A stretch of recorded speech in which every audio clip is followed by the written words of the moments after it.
Let's consider the following example. Let's say we have the following expression: 4x squared plus 11x plus 6. It's very obvious that we can't take out any common factor here. Like, I can try to take out the 4, but if I take out the 4, then I have fractions in the second and the third term, and that is something we don't want. So we can't use the methods we've learned in F, so we have to learn a new method. Yeah. What we have to do here is we have to find two whole numbers, let's say P and Q, and the sum of those two should be equal to the 11 here, and the product of those two should be equal to the 4 times the 6. So that is 24. So the sum of those two numbers should be equal to the coefficient of the middle term, so the x term, and the product of those two numbers should be equal to the coefficient of the x to the power of 2 term and the constant term. So we need two numbers where the sum is equal to 11 and the product is equal to 24. Yeah, that is the case when P is, for example, equal to 8 and the Q is equal to 3. So what we have to do is we have to split up the middle term. We have to split up the 11x by px plus qx, so 8x plus 3x. Then I have a plus 6 there. And it doesn't matter which one you write first, so the 8x or the 3x, it really doesn't matter.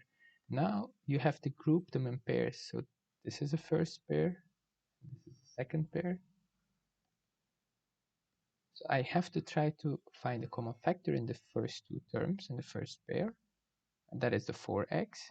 I take that out, and then x plus 2 is left.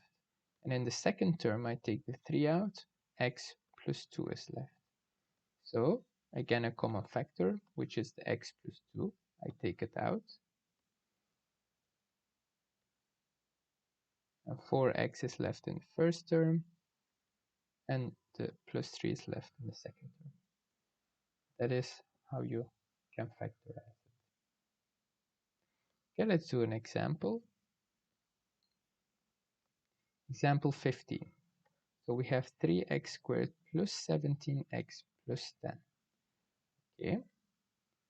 First, let's focus again on the two whole numbers p and q. The sum must be equal to the 17 here, and the product must be equal to the 3 times the 10, which is equal to 30. So we get 3x squared, and we split up the middle term, 17x by, let's first find the p and the q, of course. So the sum is 17 and the product is 30. That is the case when p is equal to 15 and the q is equal to 2. So you can choose which one you write first, 15 or 2. Let's write the 2. So 2x plus 15x, because the 2x plus 15x is equal to the 17x, and I have a plus 10 there. This is my first pair, this is my second pair, and in the first pair I take the x out, 3x plus 2 is left, and in the second pair I take a 5 out, and 3x plus 2 is left. I have again a common factor, which is the 3x plus 2, so I take that out. In the first term the x is left, and in the second term the 5 is left. Okay, let's go to b. So I have 66x squared minus 11x minus 10. Again, we try to find the p and the q, so the sum p plus q is equal to negative 11, and the product p times q is equal to the 6 times the negative 10, which is equal to negative 60. So the sum of those two numbers should be equal to negative 11, and the product should be equal to negative 60. That is the case when the p is equal to negative 15 and the q is equal to 4. So we keep the first term, we split up the middle term, the negative 11x, by negative 15x plus 4x, and then we have a minus 10. So we group them in pairs. The first pair we can take an x out, we can take 3x out, then 2x is left, and here minus 5 is left. And in the second term, we can take a 2 out, 2x, and minus 5 is left. We have again a common factor, which is a 2x minus 5. We take that out, and 3x plus 2 is left. That's it. Let's go to example 16. So we have to fully factorize minus 5x squared minus 7x plus 6. Okay, I see a negative sign here. I don't like a negative sign. I can actually keep it, but I take it out here. And then 5x squared plus 7x negative 6 is left. Okay, let's focus on the middle, on the p and the q. So p plus q is equal to 7. P times q is equal to the 5 times the negative 6, which is equal to negative 30. P plus, we have already written that, so p plus q is 7, and p times q is negative 30. So I have to find two numbers. Yeah, the p can be equal to 10, and the q can be equal to negative 3. 10 plus negative 3 is 7. 10 times negative 3 is minus 30.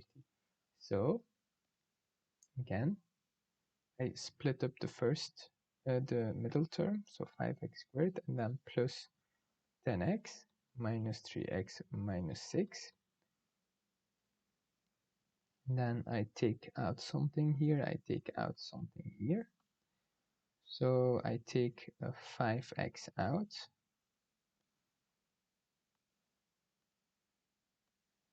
Let's do like this. I take a 5x out here. Then an x is left. And here a plus 2 is left. Here I take a minus 3 out. So this becomes negative, not positive. So negative 3 minus 3 times, here I still have an x, and here I have a plus 2. Okay, and then I have again a common factor, which is the x plus 2. So that gives me, like I keep the minus here, x plus 2 times 5x minus 3. So I could just minus, and then between brackets x plus 2 times 5x minus 3. I can keep it like that, or I can change the sign in the last factor or in the first factor, it doesn't matter. So that becomes x plus 2 times, and then this becomes minus 5x plus 3, or 3 minus 5x.